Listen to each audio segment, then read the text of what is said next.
What you get by achieving your goals is not as important as what you become by achieving your goals.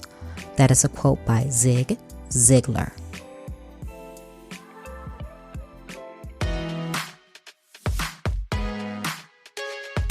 Welcome to Trina Talk. Trina Talk is a weekly podcast that will inspire and empower women of all ages to strive for the impossible. Your host, Trina L. Martin from TrinaMartin.com, is a motivational speaker, leader, and cyber tech expert.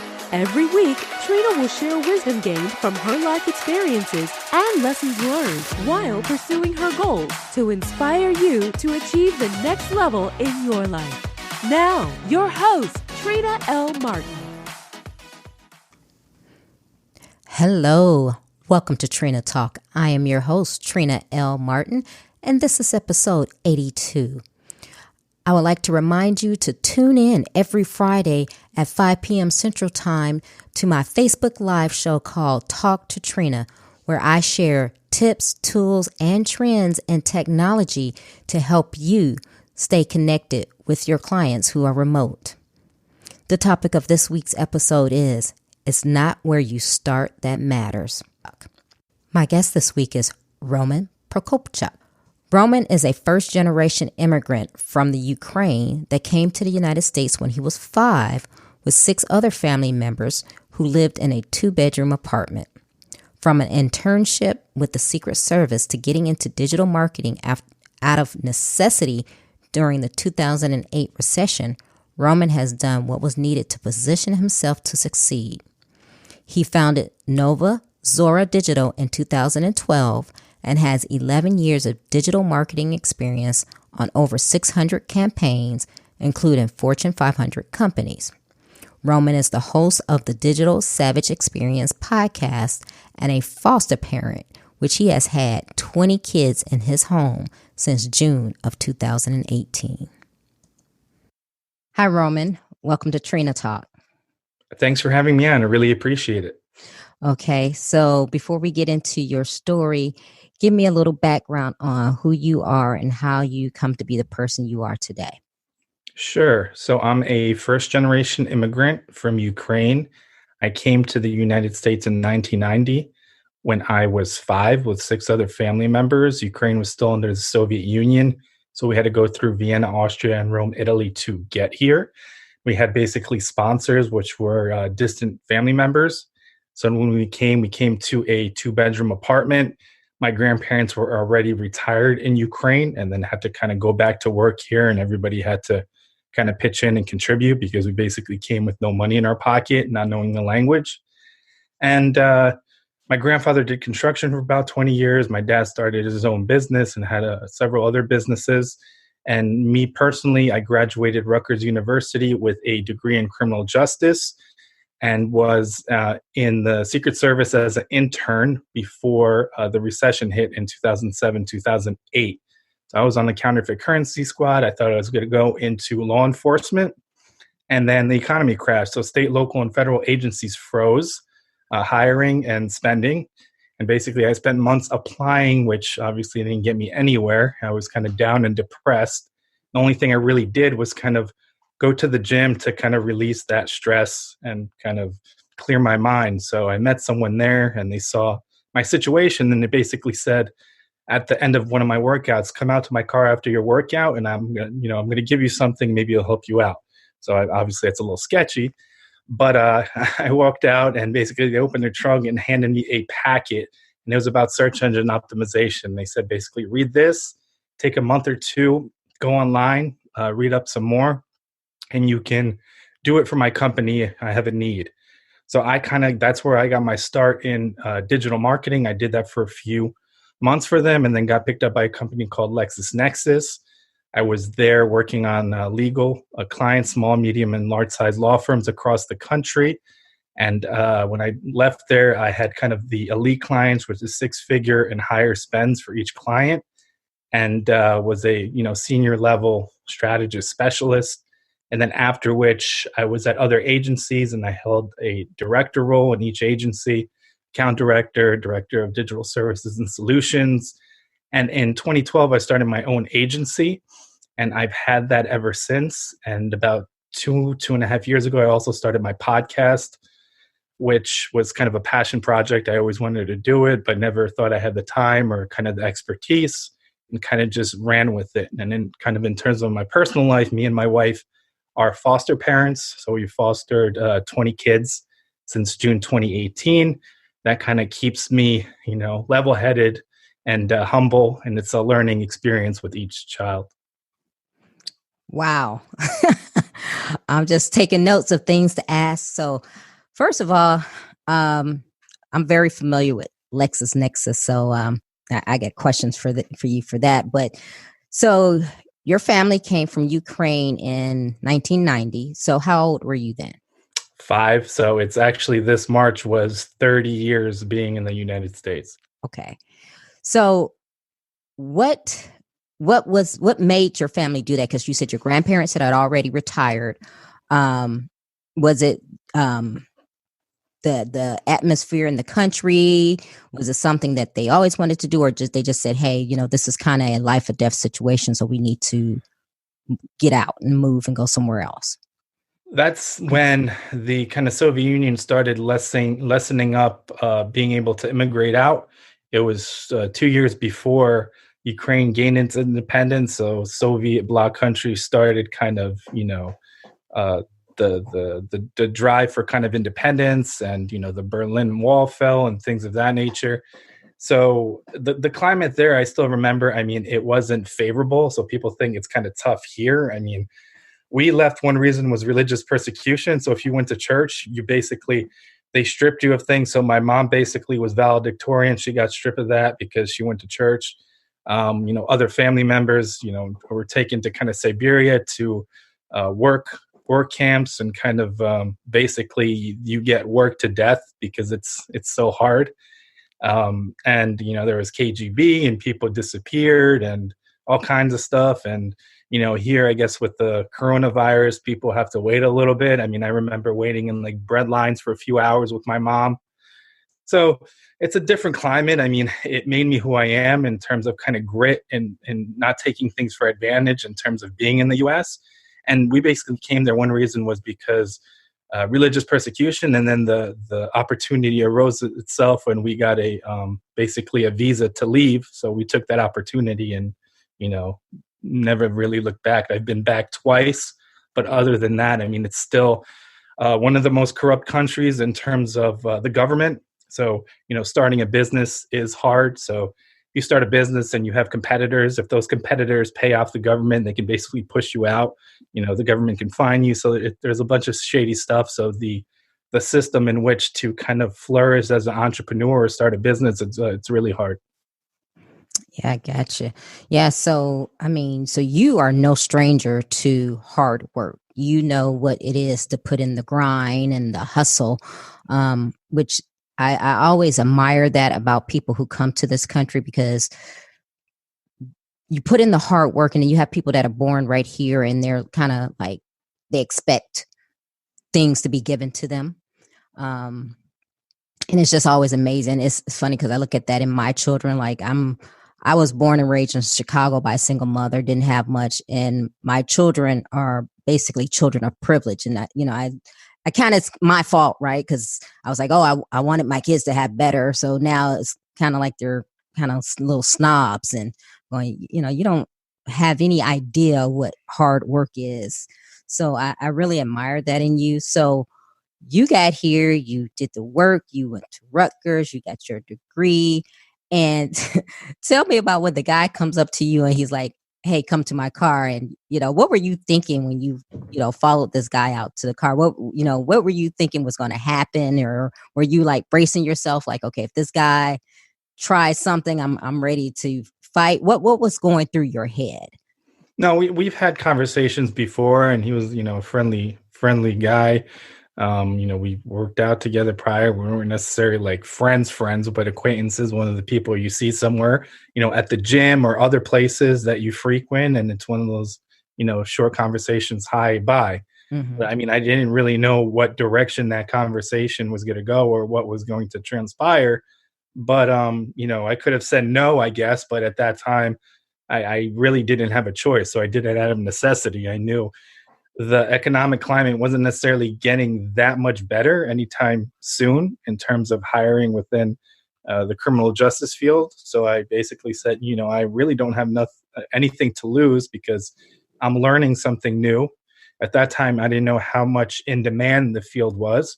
And it's given me a lot of flexibility. I mean, I've had, Fortune 500 clients. I've had, different experiences in terms of projects. I've, been working remote for the last 3.5 years and going to different places and having internet connection and taking calls and getting work done while I'm, doing things that I enjoy in my pastime. So it's really opened up a lot of freedom and just kind of situational freedom, because different parts of your life, you may be looking for something different in terms of employment, starting a business. And right now, in terms of being a foster parent and having to be close to home because the kids have court dates, nurses visits, caseworkers. So it actually fits my lifestyle and actually, fits well with everything else going on around me. Yeah, I mean, that's great that you've actually built your life to be so fulfilling to you and advantageous to you in this situation. So when you were approached and he said, read this book, did you have any idea before then what digital marketing was? Were you interested in that at all? No, I mean, I wasn't necessarily, I mean, I knew how to use a computer and internet and things like that, but I wasn't necessarily tech savvy or care to really learn. But I mean, it forced me to learn and I kind of fell in love with it. And then I learned kind of like basic code in terms of HTML and CSS, in terms of how websites function. And then when social media started coming along, figuring out in terms of social media marketing, organic and paid search. So I kind of spread out in terms of my expertise, but still my core was search engine optimization. And I think when someone is learning something in digital marketing or anything else in terms of an expertise, they should really find what that pillar is that excites them, and then at least be know a little bit about the things that are connected to that, but not necessarily be an expert. Be an expert in that one thing, and then understand how things around it, the ecosystem around it, works. So you took that experience of reading this book, being intrigued, learning more, and then you went back to this gentleman and said, okay, I read this book, and he made you a job offer. Is that correct? Yeah, basically, I mean, I took it upon myself. So, I audited kind of what they've been doing in terms of marketing efforts. I did an audit on their website, presented the information, and then kind of took it from there. I mean, I only really worked for them for a few months because they kind of run out of funds in terms of that role. And they, basically made it clear, you can put your resume out. And if, you get approached, we're more than happy for you to, find something else based on knowing my situation as well. And that's kind of what transpired. So from there, you just kept building, you kept honing your skills, and then you decided to start your own agency? Yep. So, I mean, it's one of those things. So I think someone doesn't have to do something the way somebody else does it. So you have a lot of people that come on, you have to burn the ships and, burn everything and be desperate, and out of desperation, create something because you have no other choice. But that doesn't necessarily have to be your route. So, I mean, I was building my company as I was still working for someone else. So that's that kind of side hustle economy that a lot of people do. So a lot of people kind of have a side hustle and stay with that side hustle and still work for somebody else, and that's fine. And then some people turn that side hustle into a full-time business or company, and that's also fine. It's just the way you do it, as long as you take action and actually do it. Agree. And I've been in that shoe as well, where I had a side hustle, but a 9 to 5, and putting in the, burning the candle at both ends, making sure that that works. So when you were going through your side hustle, well, let's back up. So from the time that you left the company that initially offered you a job to the time you started your agency, what were you doing in between time? And I'm asking because a lot of people hearing this don't realize the work that has to go in for a person to reach the success that they're aiming for. Well, I mean, I was working the whole time behind the scenes. It's one of those things where you see it like on social media, all the things that people actually achieve, but they don't see the process. So, I didn't have necessarily money for like big educational books in the field.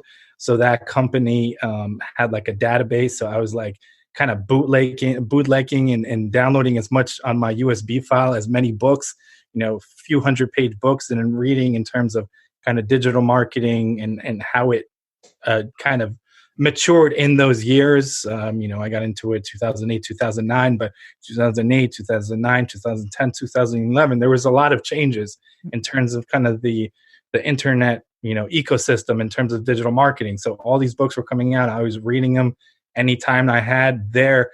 I was also testing because I had a portfolio of clients. So I could have just sit back and did what, was assigned to do, or I could have done more in terms of trying different strategies, trying things that, I think I had a hypothesis may work, but it weren't necessarily tried in that kind of vertical, and just kind of always learning, going and networking, meeting as many people as I could, just cramming as much, I guess, knowledge and making as many relationships as possible, because those relationships later on, brought business and collaborated when those people went to other agencies, started their own companies and had clients, and, brought me in to do specific components, because personally, you don't have to own a project. Somebody can come to you and like, how much do you want to do this? You give them a quote, they say fine, and then they just, the client pays them, and then they pay you or your agency. So there's different arrangements and things that can be set up, but obviously that's a lot in terms of relationship building, networking, building your expertise, showing like what you can do, and your body of work in terms of what you have achieved. So I mean, if you just sit back and you have no kind of facts or data to show in terms of your expertise, you can't really demand anything. I mean, you demand what you're worth. So that knowledge and that expertise and that experience is what you're worth and what you can command. So at that point, you may take jobs to get to that point in terms of undervaluing you, but when you get to that point, you can really demand your true value. I love that because, and I can relate to you on so many levels, because I was a old school programmer. I worked in IT for 20 years programming, and I remember buying books and always studying and always keeping up my skills. And, that's, that's the key. What would you say to people now? So for instance, we're going through this pandemic that we're in, right? So everybody's at home, everybody's working, and I get more connection requests, let's say on LinkedIn, and the person doesn't even know me, and I look at the problem like, okay, whatever. And as soon as I, say, okay, connect, they send me a thing saying, hey, you want my service? Hey, and I'm thinking, dude, I don't even know you. And I had one person that like repeatedly kept saying, hey, did you get my email? And I'm like, don't you understand? You have to build a relationship before you're trying to sell me on whatever your service is. What do you say about people who do business like that? I mean, eventually you're going to fail or lose that job in terms of a salesperson, or, a demand generator, and go somewhere else. I mean, I get those daily. And sometimes, as soon as I get a pitch, I will delete them as a connection. I mean, I got an email yesterday, actually, where they couldn't even get my name right. So if you don't have that much attention to detail in terms of your first impression, I mean, I don't really need to hear whatever you're going to sell me, because, my name's Roman and the email was hi Ron. So I responded back, actually, my name's not Ron. So thanks, but no thanks. Whatever, you could be giving me a bar of gold. I don't really care, because it's that principle. I mean, I don't want to work with you if you can't even get my name right. So, I mean, what's that going to say in terms of attention and detail if we do business? Exactly. And and it's funny you say that, because I've had that several times. They're like, hey, I see, like your profile, see what you're doing. Hey, you want this service? Hey, and I'm going, no. And I don't even respond to them. And I probably should do like you do and just delete them. But it's funny, because that's one of the things I always tell people: relationships are key. And you saying how you built relationships, you went out, you networked, you always kept your skills up. There were things that you were doing to keep yourself, to enhance and keep that professional and that personal development going. And you didn't have to have anyone to tell you to do that. That was what you felt that you needed to do to improve yourself. Now, what are you seeing out there nowadays when let's say people approach you, or I don't know if you're doing any mentoring as far as professionally, what are you seeing and what are you telling people who are trying to establish themselves? Well, I mean, if you come to me genuinely and look for information or pointers, I'm more than happy. But when you come under false pretenses, kind of like a wolf in sheep's clothing and just trying to get close, and I hate that because you're going to use something personal to me to then trying to sell me or direct me in some other way. I mean, I'll shoot that down really quick, but I do a lot of kind of pro bono. People reach out to me, especially, I mean, I have experience from Fortune 500 clients all the way to local brick and mortar businesses. So oftentimes people want to start online businesses or, a restaurant, a cafe, a bakery, what have you, in terms of an ambition.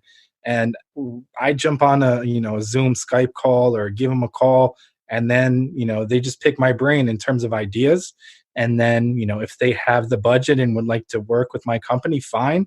But I literally give them the framework in terms of what they should be doing. So then they're not taken advantage of when they go to another agency, another consultant or professional that, wants to, help them succeed online or what have you. So they actually understand what they're getting. So I do a lot of that. I mean, I've worked with charities as well to kind of audit their websites, help them out with events, like strictly pro bono, because that's something I'm passionate about. And I think in my 20s, the focus was more, get ahead, material things, money. And then you get to a point in your life, you either, you get married, you have kids, you have some kind of event that puts life into perspective. And then that switch turned on in terms of leaving a legacy. So adding as much value as possible. When I do interviews, on podcasts or in person, I try to give as much information as possible and help those around me. Because I mean, you have the mentality where you can rise and try to hold everybody, down around you, or you can bring those people up because oftentimes there's plenty to go around. Absolutely. And I'm loving what you're saying because people have that scarcity mindset. And it's funny because I had someone contact me today and we're friends and they said, hey, I want to pick your brain about starting a podcast. I said, okay, hey, let's talk tomorrow. And I'll tell you everything I know. But like you were saying, you said you get on calls with people. You don't mind telling people things that they need to know, whether they're going to do business with you or not. It's just that's your way of giving back. And you're not doing it for any gain. You're just doing it because that's what you want to do. You have integrity. That's what I call it. There's so many people out there who don't. They think that, okay, well, if you're not going to do business with me, I'm not going to talk to you. It's funny because I had an instance where I had some person contact me on LinkedIn saying, oh, do you want to be on my podcast? And my first flag was they were charging for it. But, I was starting out and I was like, okay. But then after I did it, I said, well, my podcast is better than their podcast. But they did the whole, oh, I have Will and Jada Pickett Smith listening and blah, blah, blah, blah, blah. So after I went through the interview, which was total crap, I told him, I said, you know what? I said, you're crap. I said, this was crap. This was a waste of my money, blah, blah, blah. Told them how I felt. I was done with them, had nothing else to do with them. And then months later down the road, I was checking LinkedIn and I was like, well, let me see if this person has an email address. And they saw that I checked their profile that once. And they called me and left a nasty message on my machine saying, oh, you've been trolling me. And I know you've been telling people how you don't like me. And I'm thinking, first of all, nobody knows you. Second of all, my friends don't care about you. And I haven't thought about you during that time. But it just made me see that how that person didn't have any integrity and how that's how they did business. And I guess it bothered them because I'm thinking I hadn't thought about you since I told you how I felt. But isn't that interesting how people try to make themselves more than what they are? Like you said, the wolf in sheep's clothing to put themselves somewhere, but then they can't deliver. And then they want to get mad at you. Well, I mean, there's a lot of people that, take the kind of fake it till you make it mentality. And, I've had guests on my show a lot, and I've seen a lot of guests on other shows go on. And I know that's not who they are. That's who they want to be, or, want people to perceive them to be, but that's not who they are. I mean, it's really not that hard. If you're in 2020, almost everyone knows how to use the internet and can do a Google search, or more of a deep dive in terms of using a Google operator in terms of finding more information. So no information is really hidden. So, I mean, you really play yourself out in that sense. And a lot of the times, like, if you're going to piss the wrong person off, they're going to put you on blast. I mean, I've had people where I've seen like people, treating them in the same manner, and then they'll just throw up this whole, expose about them. That's all true. I mean, you can't send them a takedown request if they're getting information from, credible sources, and they put it on a website that's a powerful website. So usually in terms of, search or search engine optimization, if you have a really strong site, a lot of the stuff you put on there starts performing really well in search. So they throw that on there, and then it goes to the first page for their name and combinations of their name. And then they get kind of salty about it. But I mean, it's one of those things where you kind of karma comes around, and you get what you get in personal life and business. I mean, oftentimes you're forced to work with, people you may not agree with in terms of ethically when you start building your business. In terms of business, you have clients that, they're the wrong clients, or, they're going to take advantage of you, or trying to get as much as they can out of it and get more so in terms of, the business you're doing with them. But when you get to a certain level, and when you do reach that level, you have the luxury of working with people that align with, what your core values are and what you're about. And, surround yourself with those kind of people professionally, personally, and in business. Yes, I agree. It seems like you really are in that digital marketing space, and that's really, like you said, that's your passion. And so you've gone from, so with your agency, what exactly do you do? What services do you offer, and what's your clientele that you are gearing towards?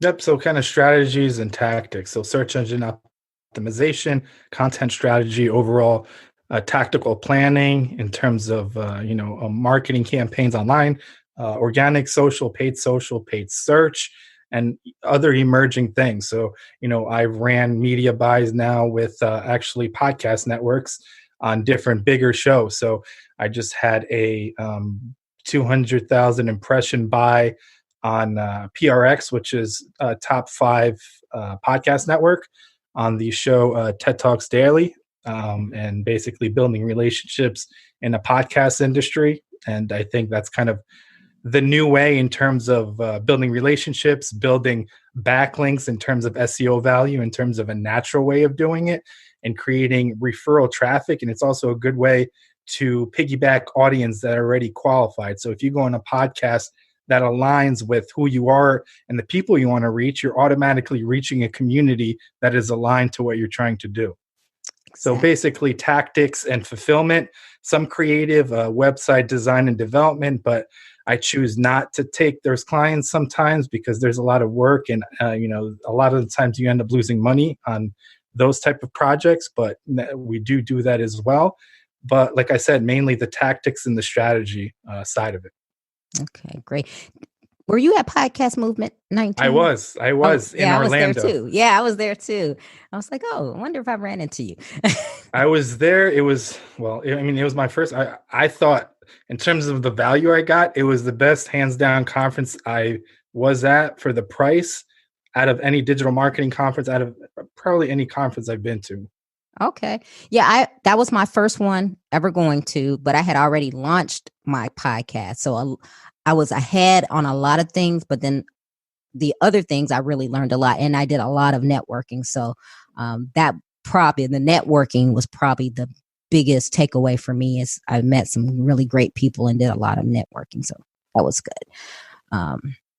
So let's get into, so we've talked about your professional life. Let's get into your personal life. You are married, and you said you have been a foster parent to 20 children, and not at the same time, I know. I mean, I could probably do it at this point, having up to 5 at once, because I mean, it just gets to be like, a regimented routine. I mean, a lot of these kids are coming from super unstructured situations. So, I mean, they're not even eating, some days. They're being neglected, not changed. So when you add some kind of structure, and then structure with caring, not only like, you're a disciplinarian or a drill sergeant, but when the kids know that they can expect that and it's safe, they'll have a meal at 9 a.m. in the morning, 1 p.m., 6 p.m. They become a little bit more comfortable, and it's easier to kind of get through to them. So there's like a lot of caveats to that. Each kid you have to treat differently, because like when we spoke offline, I don't have biological kids yet, but with foster children, it's like they're bringing all their issues to you, and you don't know what makes them tick or trigger them, and you have to figure out how to make it better and how to be there for them, for each child differently, because each child is coming from their own set of circumstances, oftentimes very traumatic situations. So, what made you and your wife um, do that? Because as we were talking offline, that is something that you definitely have to be selfless to do. And like I said, I'm a single mother. I have two teenagers, and believe me, some days it takes my best with them. So, what made you guys do that? And the fact that you've had, at one time or another, and a total of 20 children, what made you open up your heart in your home to be foster parents?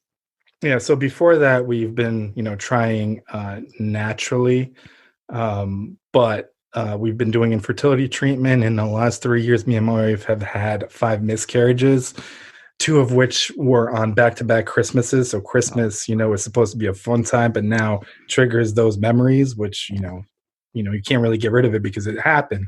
And we've spent an excess of about $100,000 out of pocket for things related to it.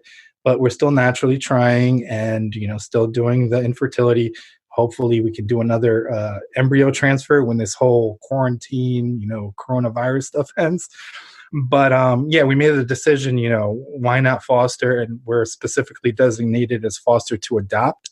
So when the opportunity does arrive, if we're fostering a child that their parent or guardian loses parental rights, they're the first Division of Child Services contacts us first and sees if we're willing to, it's a good fit, and we're willing to adopt them. First, we wanted a baby, and basically what happened, we got licensed May 31st, 2018.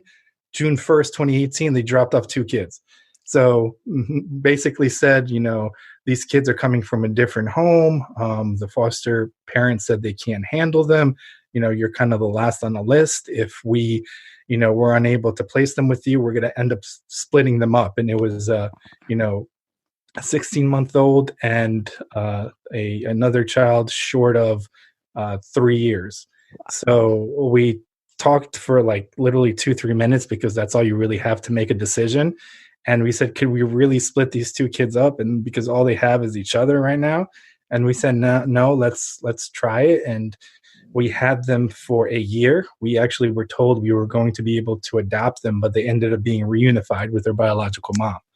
So that was kind of hard start to fostering, because we're all set. They basically said that, they love us and we love them. And, we did everything with them. We took them to Disney. We took them to every single aquarium in the country, all these road trips, flew different places with them.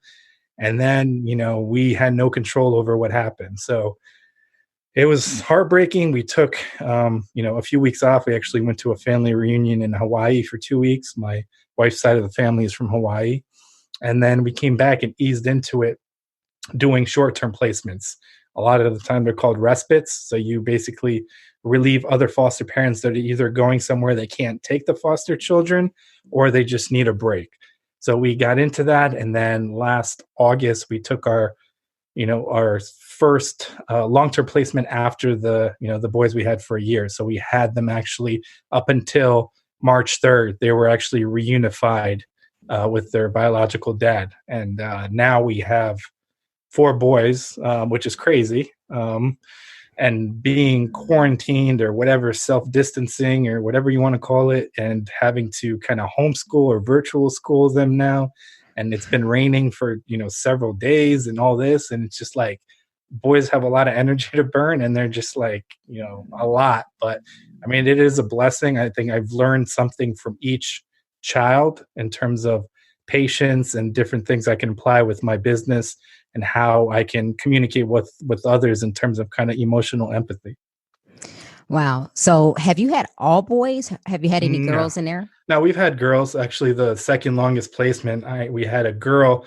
She actually just turned 2, but obviously she's with her biological dad, and she was like super attached Oh, to me, and she was this like little thing because she was born premature on drugs. So it's, I don't know if it's stunted growth, but she's this little thing, like super tiny for her age. And my wife basically dressed her up like a doll, so she looked like a little adult, and she was a little thing you could hardly even see if you didn't look down.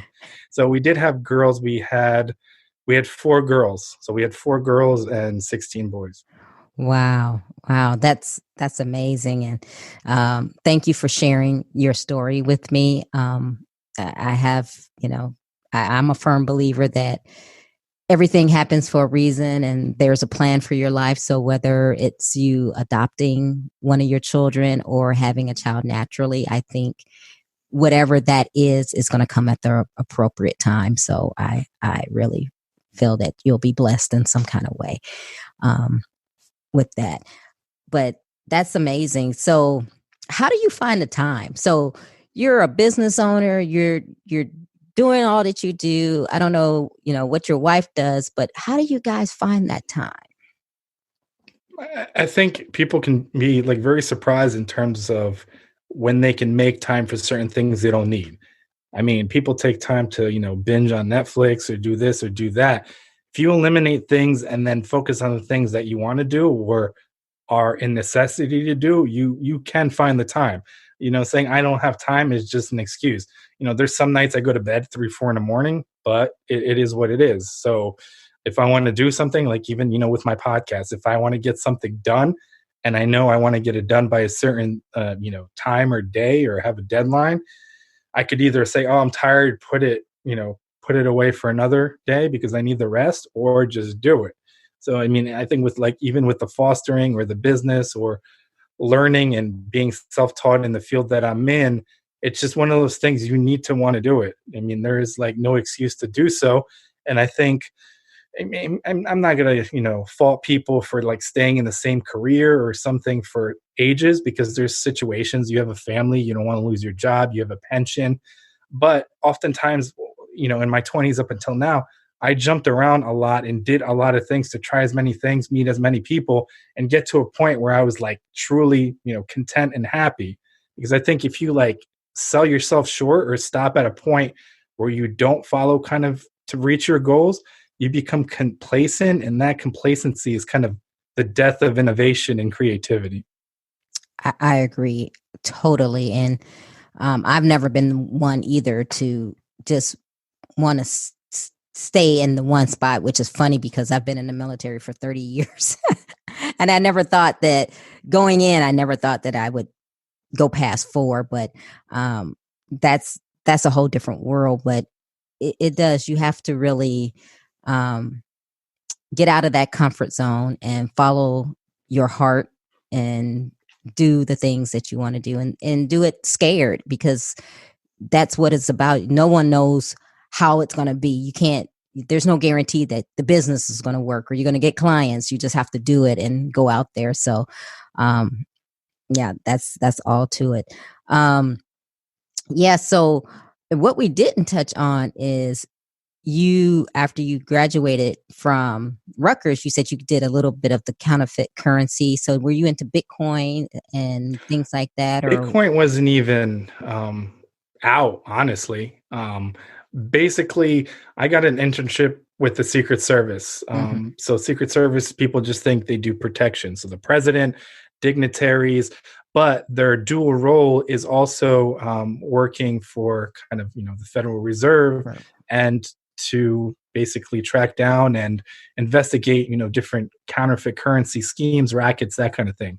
So it took me 6 months to get a top secret federal clearance as a intern. It was probably one of the toughest kind of processes I've had to undergo in terms of a clearance. And basically, as an intern, I would get all the currency that came into that field office. Was the in Newark, New Jersey field office, which was actually located in Morristown, and basically file it, classify it, document it. People don't know, but there's like hundreds of little things that are different on each denomination. Like a line may not be connected under a microscope, or like this image of something is like the other way.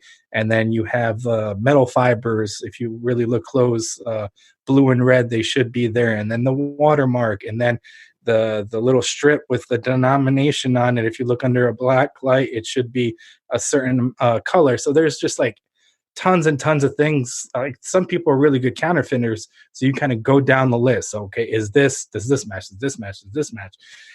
And basically, I processed that and other things, which is funny.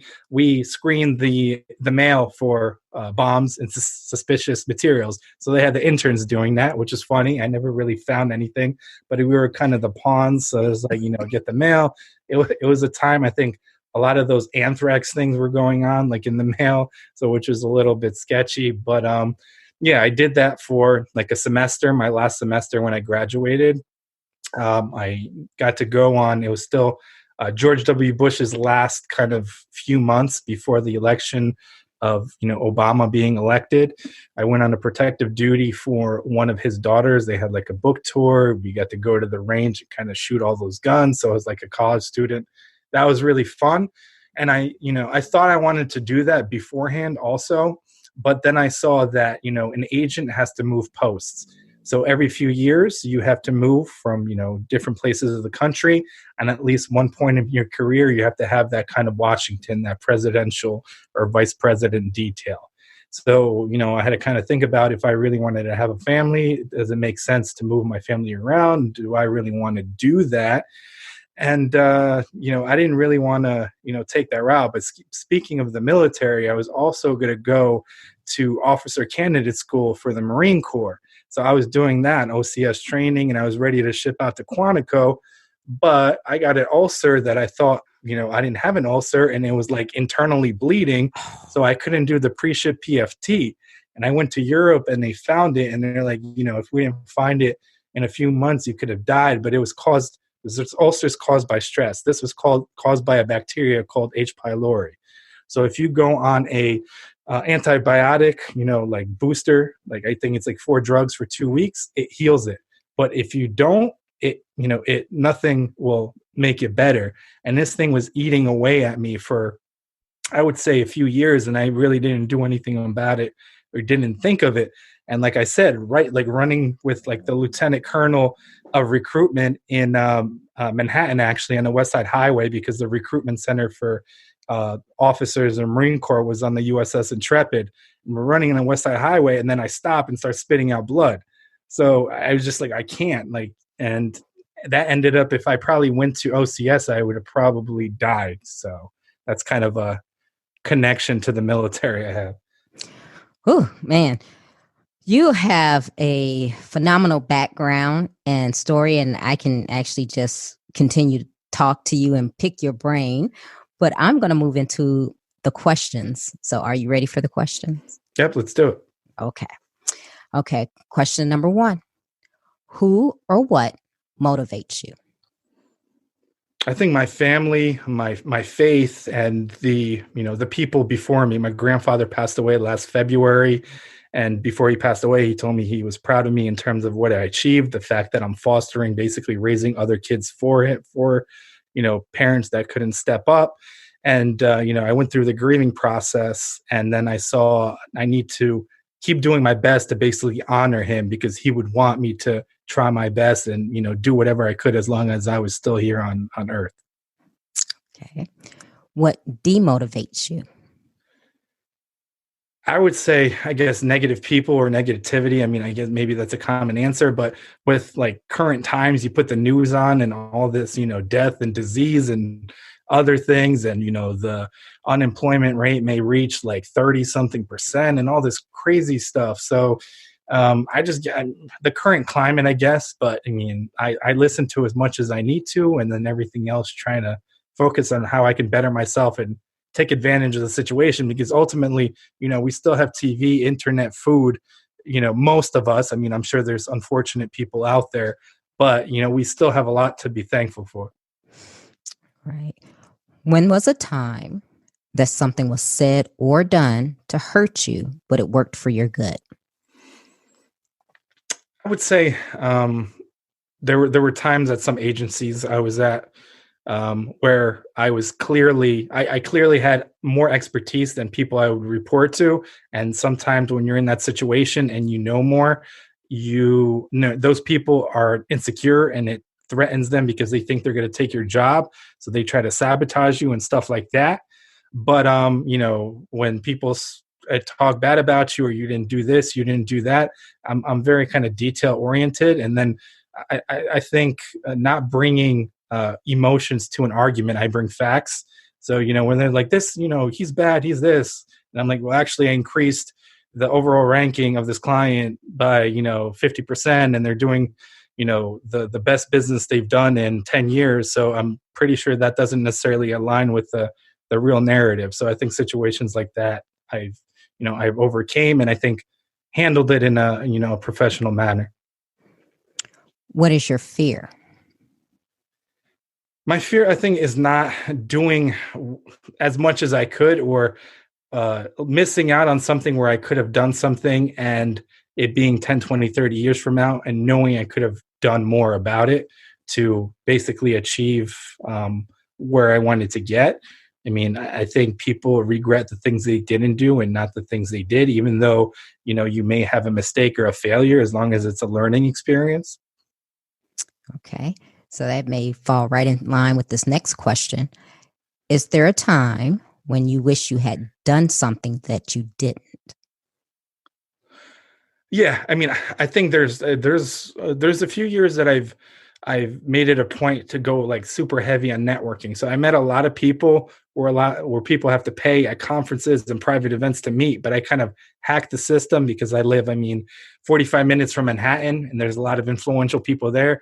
So they have different book launches and different company launches, and like kind of snuck in, but not really, and try to maximize the situation. I mean, I've met, the co-founder of PayPal, Gary Vaynerchuk, Gerard Adams, Lewis Howes, and a bunch of people. And some of those situations where I was kind of like, I don't know if I was starstruck, but I didn't have my thoughts like in line to ask how I could add value to them and what I actually wanted in a way from them. Not necessarily like selfishly wanted, but maybe some advice, that kind of thing. So I regret like not taking advantage of those kind of real-time situations. Yeah, I'm going to interrupt the questions, but it's funny you say that, because when I was at Podcast Movement, I met Lewis Howes, and I just walked past him. I was like, "Hey, I like your podcast," and he was like, "Hey, come here. What's your name?" And chit chat, and I was like, "Man, I probably could have asked him more, but I was just like, okay, whatever." I just kept going. So you don't think about that in that time. You think about it afterwards, because that's not what you're expecting. And I guess if you're not a person who's just trying to get from people, that's not the first thing that you think about. Okay, is there a time that you wish you had not done something? I guess plenty of things. This would have to be my personal life, because I guess my wife would attest to that, because there's plenty of things where I feel, I could have listened better or have better communication, and it could have de-escalated situations or not led to arguments. So I think listening and kind of valuing other people's opinions and seeing where they're coming from, because a lot of the time we're like kind of running our own race and we have the blinders on and don't take the step to, what actually people are dealing around with. Either the closest people, I think we end up hurting the most oftentimes. What is your definition of success? Being as happy as possible and having kind of it reflect on those around you, and adding value to any situation that you come across, and kind of being genuine about it as well. So like, switching over to a legacy kind of standpoint, that actually exponentially increased my relationships and networking and business, whereas a focus simply on, money and moving up before wasn't necessarily as effective. Okay. How do you recharge? So I guess mornings, I kind of sit down, we feed all the kids, and then we literally have 15 minutes. Me and my wife sit down and have breakfast, a cup of coffee.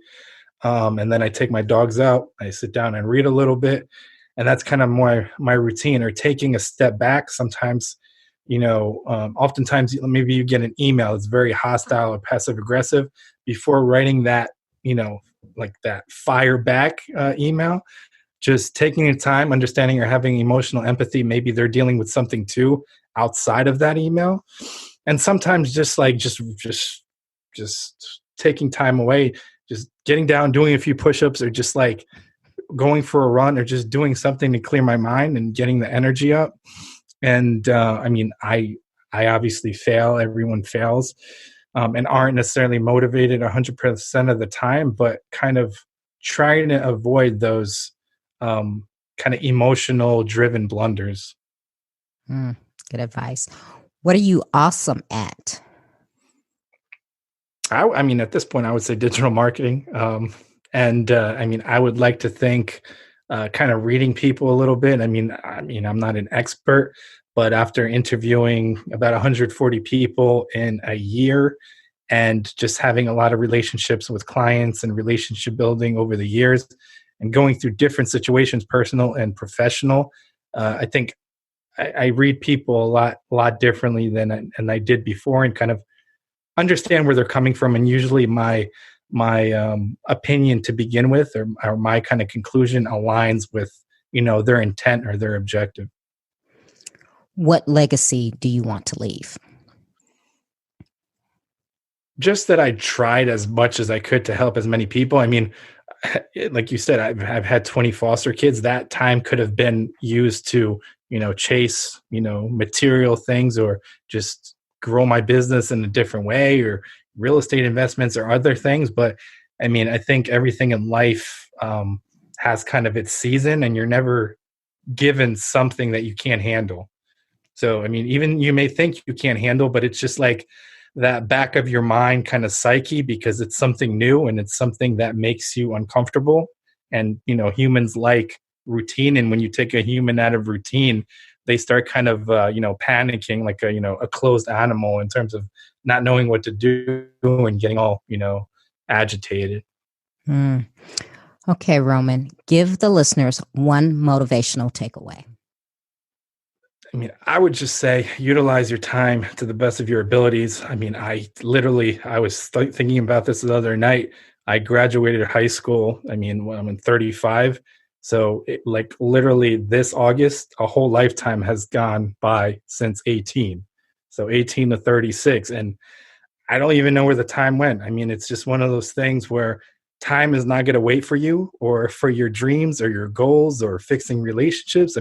As long as you have breath, if you wake up tomorrow, just get up and do something about it. Obviously, you don't have to make that dramatic change or that step, but as long as you do something positive to move forward, those kind of little blocks can often in time turn into where you want to be. But if you don't take the time, you're guaranteed in 20, 30 years, you're going to regret not taking action. So tell the listeners how they can connect with you and your services or anything like that. Yep. So I'm pretty sure I'm on every social platform, honestly. So if you look for Roman Prokopchuk, there are a lot of actually surprisingly Roman Prokopchuks in Eastern Europe, but I'm the number one ranking, I think, in the world. So I'll take that. It's not like John Smith, you're the number one, but I'll take it. My company's Nova Zora Digital. So if you Google that, you can find my company site. If you have any digital marketing questions, just feel free to email on the website or direct message me on any platform. And then my podcast is called The Digital Savage Experience, where I interview different people in terms of their walk of life and see what makes them tick and things that they had to overcome to get to where they are today. Yeah, we didn't even touch on that. And sounds like your podcast is a lot like this one, with the interviewing people in their journey through life. So thanks for adding that one in. But I thank you, Roman, for taking time out of your very busy day to be here with me on Trina Talk. I learned a lot, and I'm very impressed with the person that you are, and hopefully we'll stay connected. Thank you. I really appreciate you having me on. If you like Trina Talk, please don't forget to go out to Apple Podcasts to subscribe. Also, who else in your life do you know that needs some motivation and inspiration in their life? Don't forget to share Trina Talk with them. I hope you have a great week. And remember, if you change your mindset, you can change your life. Keep striving, because success is a journey, not a destination. You can listen to Trina Talk anytime and anywhere. It's available on iTunes, Google Play Music, Stitcher, Spotify, and all other places that you can listen to podcasts. If you like the podcast, please don't forget to go to iTunes to subscribe, rate, review, and share. If you have questions for me or need inspiration on how to go to the next level, tweet me directly at Trina L. Martin.